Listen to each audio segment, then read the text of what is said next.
began work with a company called Freeport-McMoran in the sulfur division. And in Port Sulphur, Louisiana, we saw a lot where United Way agencies really helped. And so I got quite enthusiastic about seeing the good, the democratizing effect that United Way had in Port Sulphur, Louisiana, and elsewhere. And in 1990, moved to Central Florida in the phosphate industry. Now at this point, I guess, 53 years of involvement with United Way in one way or another. When retirement comes, of course, things like budgets come into view, and things like hey, my resources that were once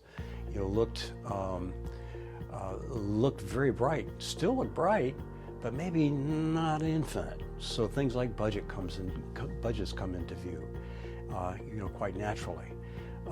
But I think that United Way always has a part of our budget. Each of us has something to add to the community, and the way to do that is to add the most value you can with the time that you have.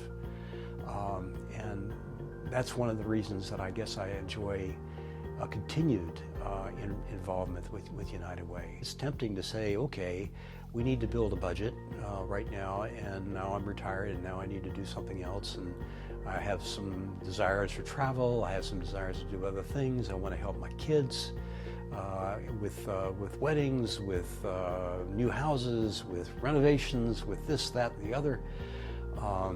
But one of the things that I guess I keep coming back to is the value to lend in my life that philanthropy and being involved with the community continues to give us.